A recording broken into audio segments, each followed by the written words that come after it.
Morning, everybody. Nice to be back. Nice to see you all here.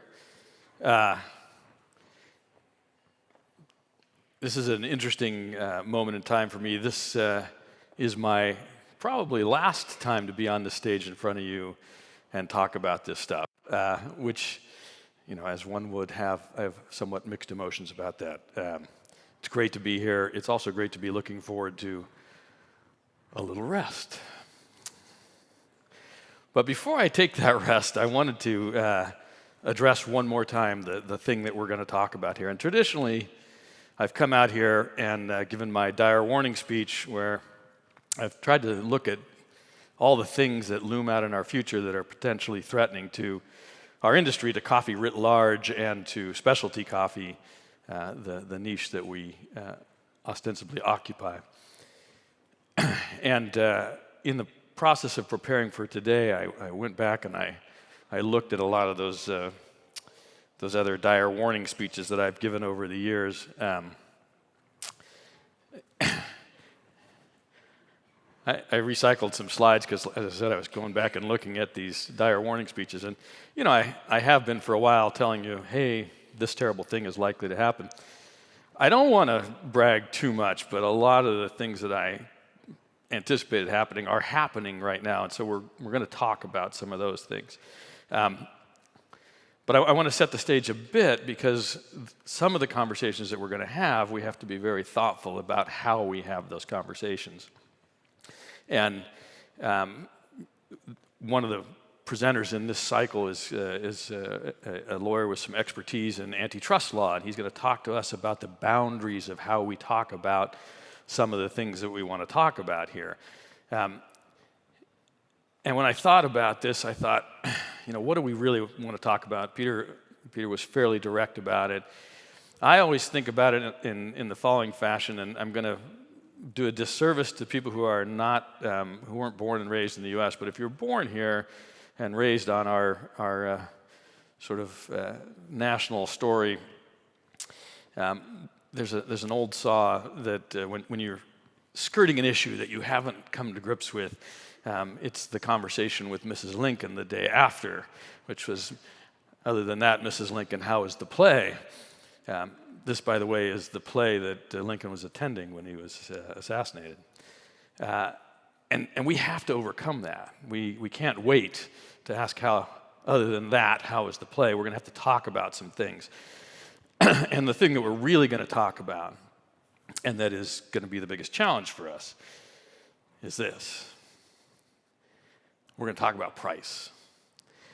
And we have to be very thoughtful about how we talk about price, and we're going to give you a whole session on what the limits of that. But we are the SCA, we're a trade association, and we are governed by the laws of the United States, and now that we're global, we are also subject to the laws of the European Union in this, so we have to be mindful of the conversation. And we've got a speaker coming up, Jeff Glassy, who will really sort of be clear on this for you, but I want you to be thoughtful about this because we are going to talk about price. We can't not talk about price, but we're going to talk about it in a way that doesn't violate the law and still gets us to the places that we got to go. Here's the second one. I predict you'll see about 30 of these today. Here's a second version of this coffee price chart. This one's maybe a little longer historically. We're going to talk about price in some ways like this. This is the C market, the futures price over the course of, I don't know, what's the total there, 40 years or so. And today it's occupying that space between 90 and 95. A terrible space if you are in the business of growing green coffee and selling it. That's not a comfortable space. And for some in the business who are buying that coffee, it may seem like a very comfortable space, but I'm going to suggest it's not. But let's take a look at this. This is this coffee price chart, and you can see it's got a particular behavior. It tends to run up into big spikes and then slowly drop down into an awful place and then climb up and then get a big spike. And we can usually identify those spikes. There's something that happens. So the first one all the way to your left there is going to be a frost in Brazil, and we went short coffee, and supply and demand laws took over, and we had lots of demand and not enough supply, and prices went way up. And then as coffee came back in the market, it came down again. You can see a low in just after 1989, coasting into 1993, I think was the actual low. That was driven by the end of the ICO's International Coffee Agreement that had the quota system. When that dissolved in '89, prices started to trend downward. And then in '94, we get another peak there. That's two frosts in Brazil, a small frost and a more significant frost, drove those prices up. As coffee flowed back into the market, the prices came down again. There was another secondary peak there, which is actually a bit of a market play. That was actually somebody's trying to influence the market. But then you can see this long glide down into 2002-03, where prices got below 50 cents. And then a slow climb out. And then that last big peak you see there was Colombia being short washed Arabicas, and it's the last time the market sort of responded to that distinction between washed Arabica and all the rest of the coffee in the world. But the thing you'll note about this is it's a cyclical pattern. It is a classic boom and bust cycle. So an event happens, the market goes short, prices go up, and in response to prices going up, farmers fertilize, prune, plant new trees, do all the things they can to increase their production. Supply goes up again, and it overtakes demand, and prices fall again.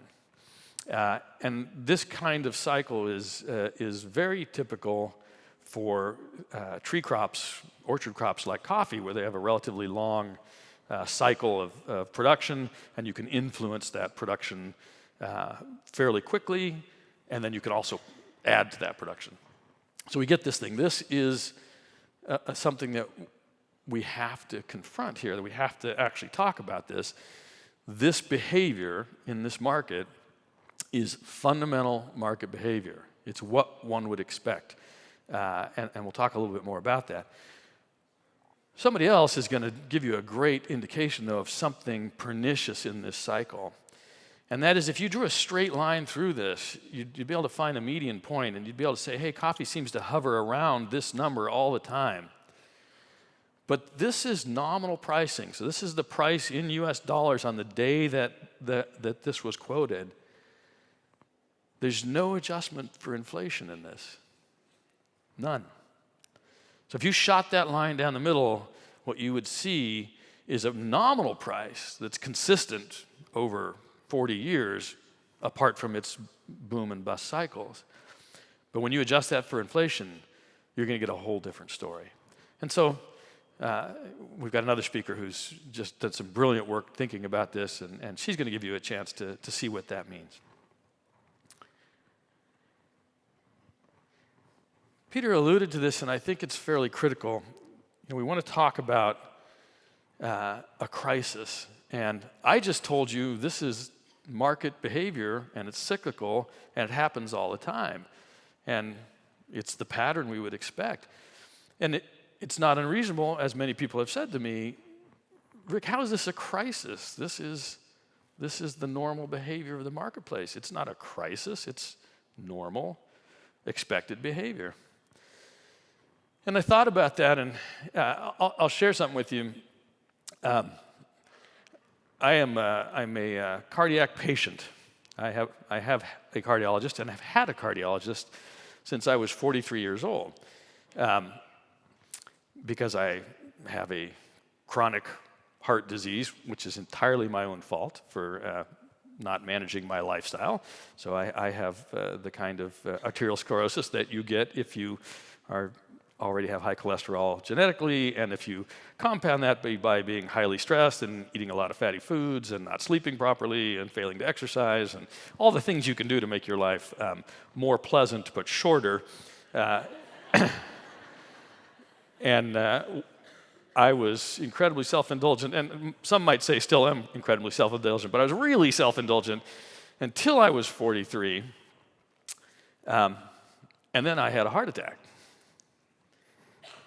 And when I think about our scenario with pricing here, It is both chronic and endemic, like my diseases. I have a chronic disease, self-generated, albeit, but still a chronic disease. When I had a heart attack, I can assure you it was a crisis. It was the same disease. It was just a different manifestation of that disease. But it was definitely a crisis. If you don't believe that, ask my wife, who was there. And she elevated it to a crisis for me because in my wisdom, I was going to think of it as just a thing, you know. Maybe I just have a little gas and this will pass. But this is, for me, the analogy of what we face today. Yes, there is a chronic failing in the fundamentals of our marketplace that drives us to this boom and bust cycle. But at this exact moment in time, there are hundreds of thousands, perhaps millions of folks who depend on coffee for their livelihood that find themselves in crisis. And so it's incumbent on us, just as it was incumbent on me to get to the hospital, it's incumbent on us to find out how we can treat the immediate crisis while never losing sight of the underlying chronic disease that we have to figure out how to manage. So that's our task. That's the big task, is how do we address the heart attack of the moment, but what's our plan for the future to get our industry healthy again? So this conversation now is going to go down two different paths. And one of them is really about commercial coffee, just an ordinary cup of coffee. And some of you in the room here, this is your business. Your principal business is coffee with a small c. You grow or roast or distribute or vend or somehow deliver coffee into the world. And you have an important place. And all coffee ultimately is, there's a sea of coffee. So we have to be concerned about all coffee. And then some of you are here for this. This is the Specialty Coffee Association RICO Symposium. And so there's some people in the room who are in that niche of specialty coffee and who are very, very focused on this sort of exceptional coffee experience that we identify as specialty coffee. And I'm not actually here to sort of count you off and go specialty, commercial, specialty. You guys know who you are. I'm just going to tell you that if you're a commercial, in the commercial end of the business, you probably want to listen to the next 3 or 4 slides, and then you may or may not want to pay too much attention after that. If you're in the specialty side of the business, you want to sort of listen to it all, although you may have a tendency to look at the next few slides as, you know, the problem is big and I am small, and what can I do about it? But this is the framing. So here you go for all those in the commercial side of the business. I traditionally have gotten up here and given this dire warning speech. And there's a whole bunch of things that we still need to be worried about. They haven't gone away. We haven't successfully addressed them. And normally I like to sort of lead into the rough stuff, but I'm just going to go right out. So first there's this. This has not gone away. And you don't have to search very far to understand what we're talking about here. There is definitely anthropogenic global warming taking place, and it is having impacts on our planet, and it's having substantial impacts on agriculture, and it's having particularly substantive impacts on subtropical agriculture, mostly manifested as huge variations in traditional weather patterns, but there's more to come, and none of it's going to be very good. And this is one of those, the problem is big and I am small, but we have to be cognizant of this in spite of what certain individuals may tell you. This is very real and very much a concern and very much writ large in the background of our discussion about coffee, any discussion about coffee. So there's one. Here's another one. I first produced a slide like this in this city in 2013. And an interesting phenomenon has taken place over the last 20 some odd years. The production of coffee, the coffee produced by the individual countries that produce coffee, has consolidated dramatically dramatically. And if you take a look at this, you see that that's dated 2016. The number for 2018 is actually just a shade over 75%.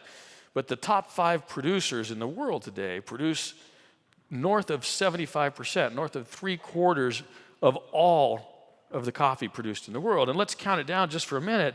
The top 2 producers, just Brazil and Vietnam, between them in the past coffee year, produced just a little under 100 million bags of coffee.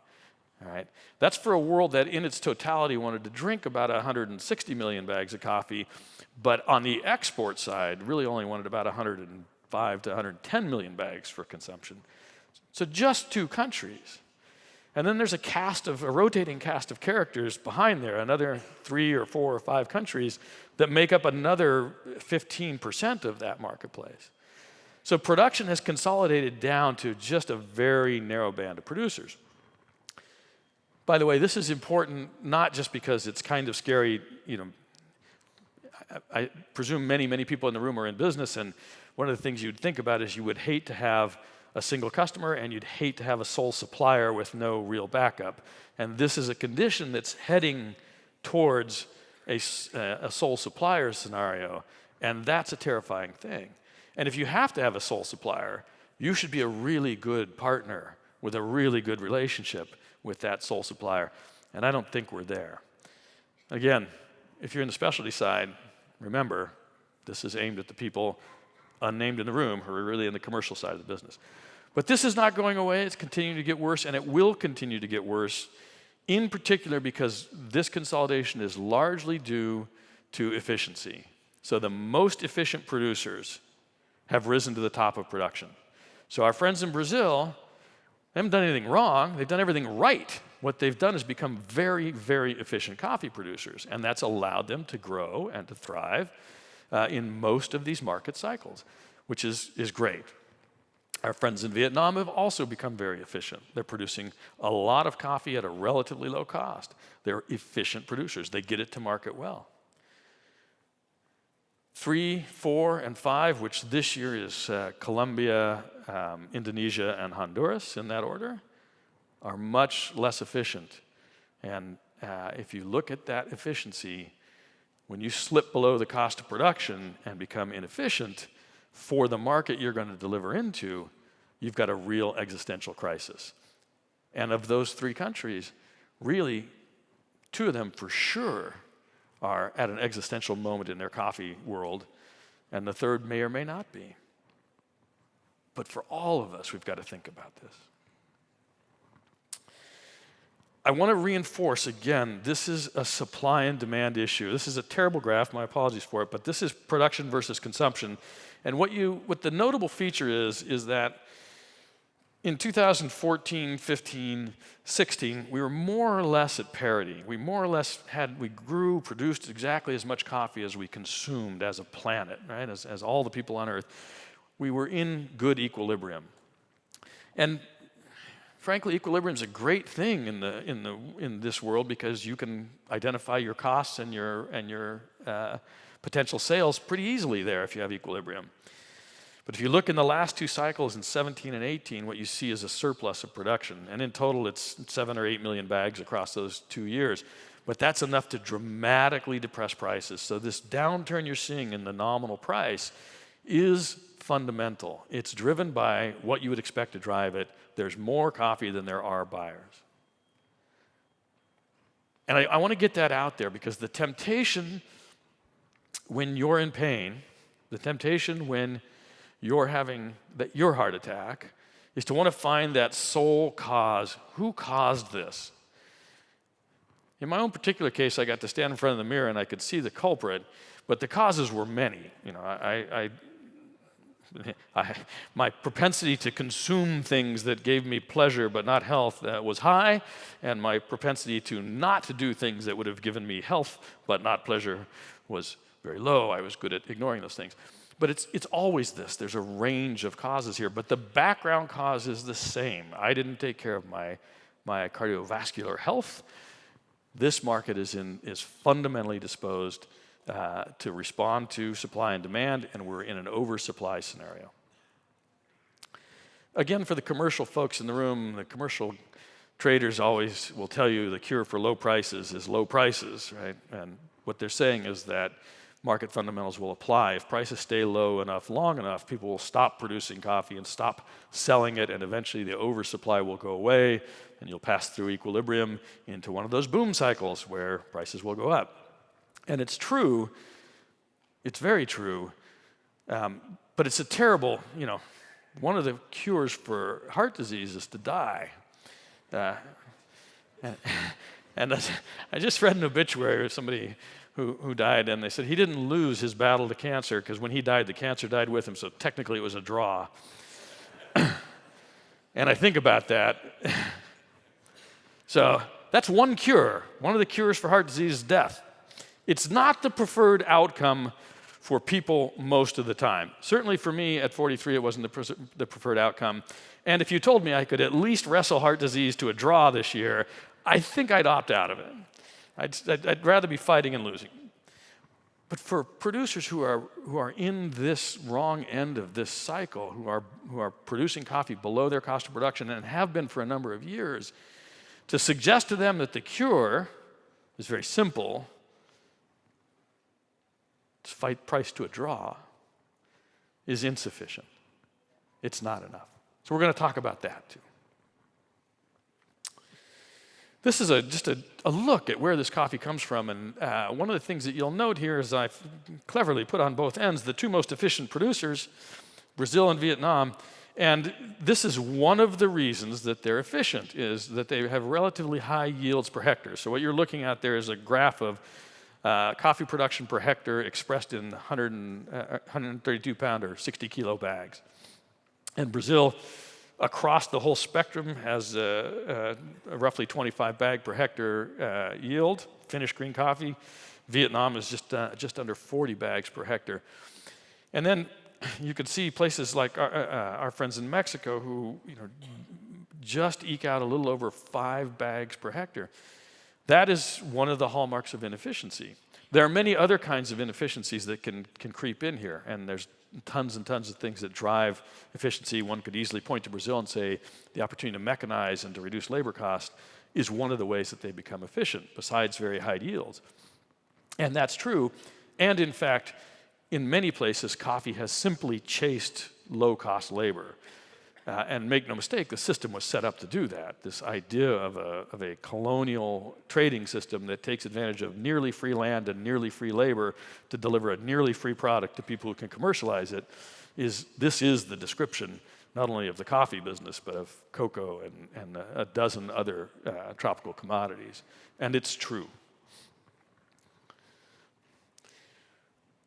That's the end of the run for those of you who are commercial actors in the room. You can check your email, go grab a cup of coffee, talk to the people next to you. I want to talk a little bit about to everybody else in the room, the specialty coffee folks, just to define a little bit about what we're talking about here. And I'm going to start by giving you a disclaimer. This is Ric Rhinehart's thinking about specialty coffee. This is not the SCA's official position on it. It's not vetted, worked over, and tested by experts. This is what rolls around in my weirdly preoccupied mind about specialty coffee. And they tell you when you do these kinds of presentations not to put a lot of words on the screen, and I couldn't resist the temptation, but I tried to make it easy, and I put the important words in color for you there.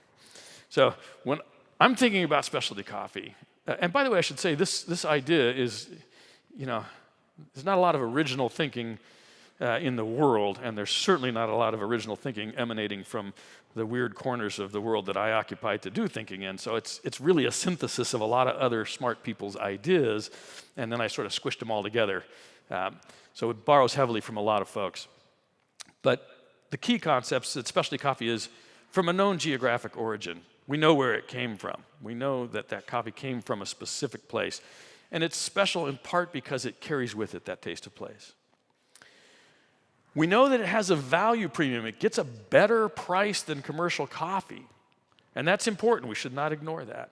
It's not the sole definer of specialty coffee, but it is one of the critical definers of specialty coffee.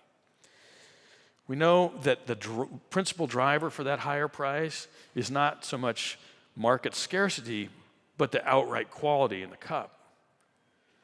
And then there are particular attributes. There are things about that coffee. Anybody who's ever paid a lot of money for a geisha knows this, that one of the reasons you're paying a lot of money for the geisha is because that flavor, that aroma, that complexity of that coffee is precious and deserves that. And we have to get past thinking about coffee as a green coffee bean. We do, a lot of us do, and when we talk about specialty coffee, when we've had an official definition from the SCA, it really focuses on that raw material. But there are exactly zero consumers out there who are thinking about coffee in that fashion. Coffee to a consumer is not a coffee bean, it's not coffee grounds. Coffee is an experience that centers around a beverage that they hold in their hands.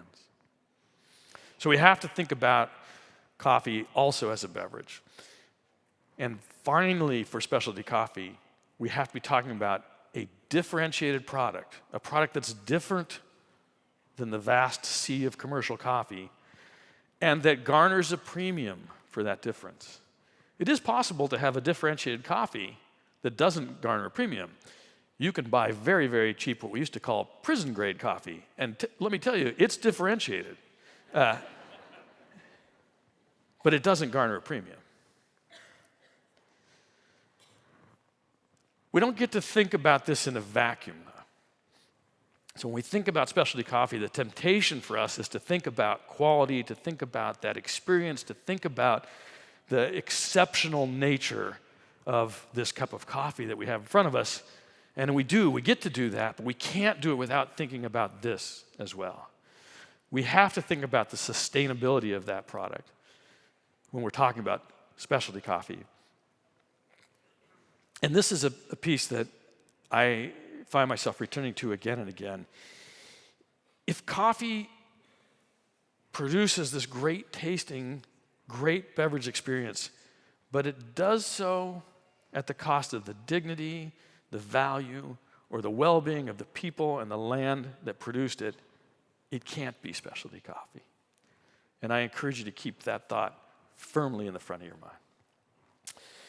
All right, so there it is. There's the specialty world written against the backdrop of the commercial world. What do we do about it? What can be done?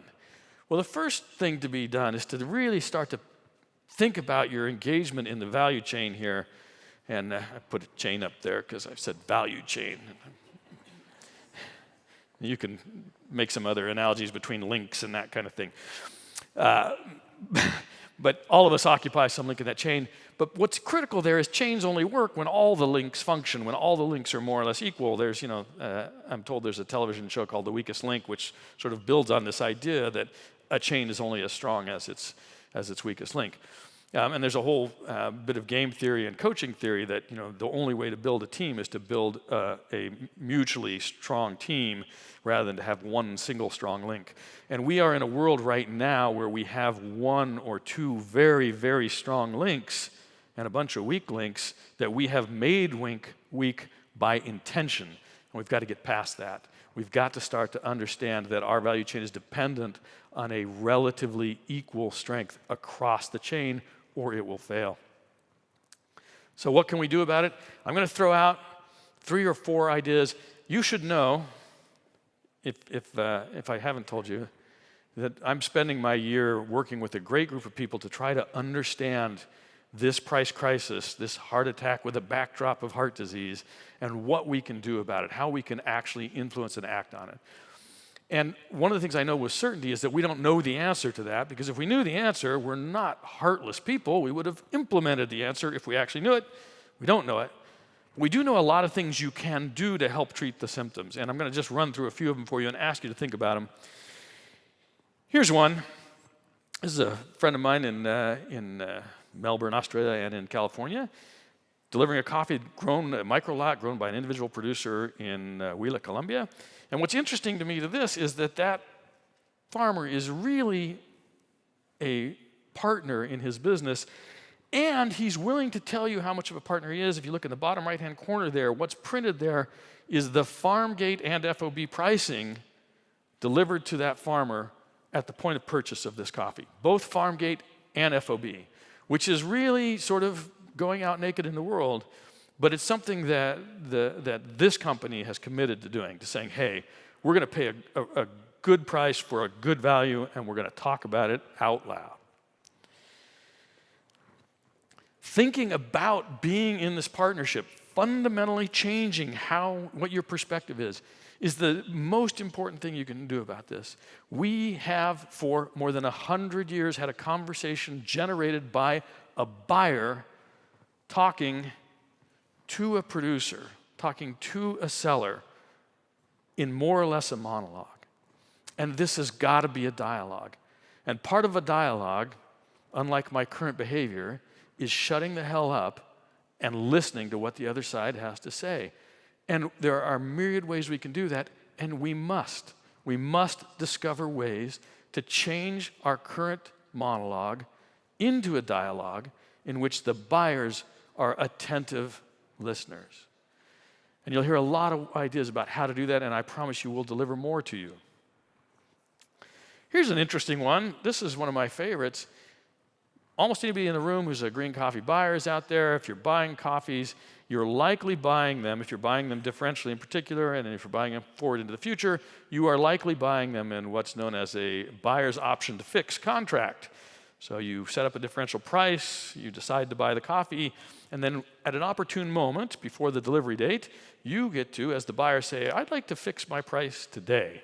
So if you're operating in the current market, you probably have been in a flurry of fixations going, oh, I can fix it 92, go. Fix everything out to as far as you can. This is an idea. How about if you really change your perspective and you buy coffee in a seller's option to fix? That's kind of scary, isn't it? Seller's option to fix. And it's scary on its face because you're thinking, oh my God, what if they fix at the top of the market? But the truth is that you have access to risk management tools. You can offload that risk. You can do it. If you can't do it yourself, talk to your importer or your dealer and say, hey, here's what I'd like to do. I'd like to do a seller's option to fix contract, and I'd like to offset that risk. And they'll know what you're talking about. And it's going to cost you a couple of pennies, but you can do it. And then finally, I'm going to hit you again. Align price and value. Align price and value. If you want to sell coffee at a high price, make sure you're selling a valuable product on both sides of the production and consumption equation. You shouldn't pay very little money for a great thing, and you shouldn't pay a lot of money for a lousy thing. We should find that balance because that's what's sustainable. That's what allows these market dynamics to function when price and value are well aligned. And you can do that. And don't kid yourself. Plenty of companies have said, hey, I can skimp on the price of the coffee and I'll invest it in the marketing and I'll get a better return. And you can do that, and what you'll get is really good marketing where the price of your marketing and the value of your marketing are well aligned, but you'll also get a product that's misaligned with its price and value. And likely you'll find yourself in a place where your life is misaligned with your own values. A couple other thoughts. I'm way over time, so please forgive me. It's time to wave goodbye to us. There's a generation of consumers of which I am part. We are the baby boomers, and turns out that we're starting to exit the consumption stage. Some of us don't drink as much coffee because we got sensitive to caffeine. Some of us are fighting cancer to a tie. But we're all leaving the stage. And so the way that we bought coffee, thought about coffee, the way you sold us coffee, how we were price sensitive, that's changing. And we're being replaced by a new generation of coffee consumers. And they have a different perception of coffee. For starters, they tend to think of coffee as a cup of coffee, not as a pound of coffee. Ask any millennial or basic young person out there, how much does coffee cost? And they'll all give you the same answer. It's like, I don't know, $2-3 a cup, something like that. I would have answered at the same age, it's about $4 a pound. That's really dating myself, but that's what it costs. This new generation of consumers thinks differently in a lot of ways, but this is an important way that they think differently. The purchase drivers, the things that make these new consumers buy coffee, group heavily around this concept of responsible sourcing, which means the coffee is environmentally friendly, that there are good farming practices, that workers are treated fairly, and that this whole basket of ideas about sustainability, both environmental and economic and social, are wrapped up in that purchase decision. And they don't just say it, they're exhibiting the behavior. My generation had a tendency to say these things and then behave quite differently. We've got a new set of consumers who are starting to behave this way. So, what are we going to do? We're going to do a bunch of stuff here today and tomorrow. I want to talk to you very expressly about one of the things we're doing. My current role with the SCA, you heard the emeritus tag on there, which is a way of saying I don't have my hands on the wheel. There's a whole management team and a new CEO driving the ship of the SCA. But I am still lingering around the edges, and what I'm focused on is trying to come to grips with this chronic endemic disease of an economically unsustainable marketplace that we live in, as well as the crisis manifestation, the heart attack of these extraordinarily low prices. And in order to do that, we formed a group of really, really smart people, and we put a plan into action. So what we're working to do here is to move through this process, identify the stakeholders, listen, analyze, test those results and listen again, and build trust and disseminate. And we're in the middle of that listen part. So the second step in this path to understanding what we as an industry can do to confront our chronic disease, we're right in the middle of it. We're right in that second step. So we've got a good assessment of who all the stakeholders are, and we've started quite a bit of outreach, and now we're heavily into listening mode, and we'll keep driving forward with this. Many of you have already talked to us, and many of you will hear from us saying, hey, we'd like to listen to your story. We want to be those active listeners.